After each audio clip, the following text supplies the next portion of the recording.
Good afternoon, friends. Myself Jansari Kishore from Nokar Institute. In last video, I explain you the first paragraph. Now we will go ahead.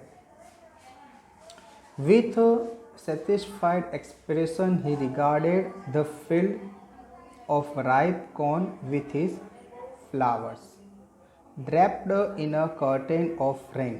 With the satisfied सब यानी संतोष, express यानी दिखाओ, यानी जो खुश हो गया उसके चेहरे पर दिख रहा था कि now he was very happy, satisfied था क्योंकि वो बारिश की वेट कर रहा था और बारिश गिरना स्टार्ट हो गया। तो उसने सोचा कि मेरे जो राइप कौन है, मेरे राइप पके जो कौन है उसके फ्लावर भी दिख रहे थे, वो अभी अच्छी फसल होगी।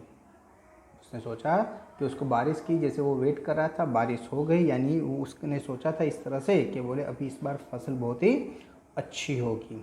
But suddenly a strong wind began to blow, लेकिन ऑन द स्पॉट सडनली तुरंत स्ट्रॉन्ग विंड यानी एक मजबूत पवन जोर से ब्लो होना स्टार्ट हो गया, यानी जोर से पवन फूंकना स्टार्ट हो गया। And along with the rain very large hailstorm began to fall, और पवन के साथ, हवा के साथ साथ वो वेरी लार्ज बहुत ही बड़े बड़े हेलस्टॉर्म यानी ओले, बर्फ़ के टुकड़े ओले बोलते हैं, तो वो भी गिरना स्टार्ट हो गया।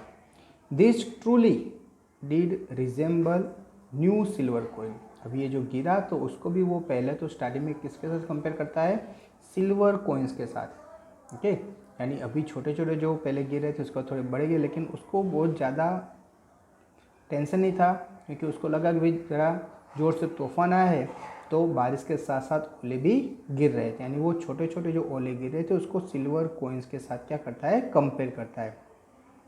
द बॉयज, छोटे छोटे जो बच्चे थे वो exposing themselves to the rain run out to collect the frozen piers.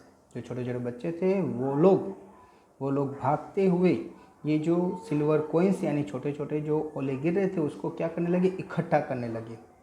Okay, क्योंकि आपको पता है छोटे बच्चे यही करते हैं, हम भी जब छोटे थे कभी भी बारिश में ओले गिरते तो हम भी क्या करते थे, इकट्ठा करते थे। इसी तरह से ये जो छोटे छोटे बच्चे थे उनके लिए तो एकदम सरप्राइज वाली मैटर थी, तो वो लोग ने क्या किया, ये जो ओले गिरते थे उसको इकट्ठा करना स्टार्ट किया, और वो जो ओले उसको फ्रोजन पियल्स का मीनिंग होता है मोती।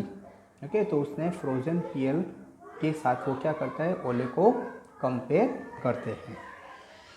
It's really getting bad now exclaim the man. लेकिन अभी धीरे धीरे उसने एक्सक्लेम कहना दुखी होकर के भी, ये भी धीरे धीरे बहुत ज़्यादा बैड, ख़राब होने लगा। क्यों ख़राब होने लगा कि ये जो ओले थे वो गिरना बंद नहीं हुए, लेकिन उसका गिरना बहुत ज़्यादा हो गया। पहले छोटे छोटे पीसेस होते, अभी धीरे धीरे बड़े बड़े पीसेस गिरना हो गया, यानी वो दुखी हो गया।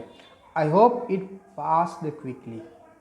ये लेंचो सोचता है कि ये फटाफट ये गिरकर ये बंद हो जाए, यानी जो ओले गिरना स्टार्ट हुए थे वो फटाफट क्या हो जाए, बंद हो जाए। It did not pass quickly, अगर ये स्पीड में गिरना बंद नहीं हो गए, for an hour the hell rain on the house, 1 घंटे तक वो गिरते रहे।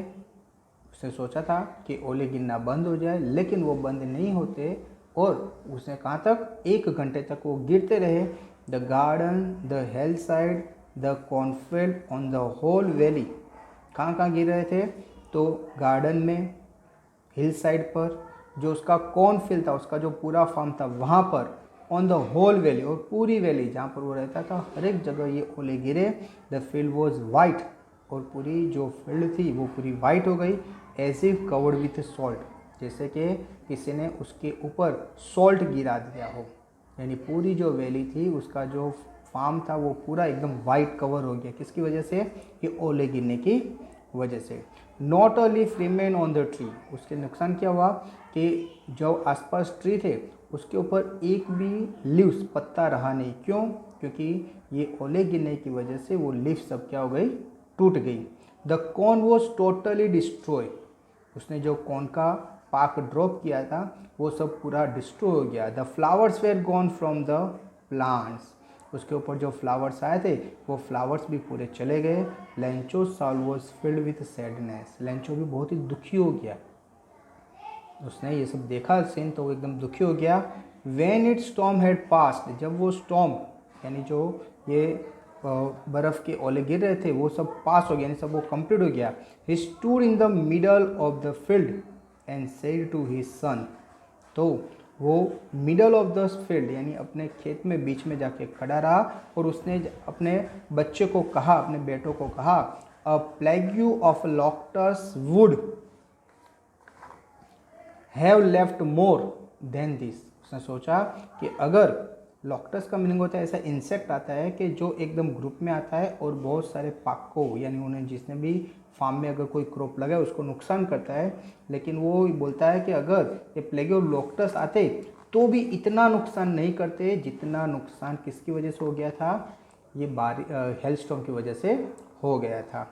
The hell had left nothing, ये हेल की वजह से जो हेल स्टॉर्म हुआ उसने कुछ भी बचाया नहीं, यानी पूरा जो ग्रो किया था वो पूरा का पूरा नष्ट हो गया। This year we will have no corn, इस बार हमें कोई कॉर्न यानी खाने को मिलेगा नहीं। That night was a sorrowful one, उसके लिए वो नाइट बहुत ही दुखद थी। All our work for nothing, हमने पूरा साल जो काम किया वो पूरा बह गया। There was no one who can help us, और हमें कोई हेल्प भी करेगा नहीं। We will all go hungry this year, हम सबको ये साल भूखे रहना पड़ेगा। ये लेंचो ने अपने बेटों से कहा। Okay friends, so I hope you understand this thing very clearly. Okay friends, thank you very much to listen me carefully.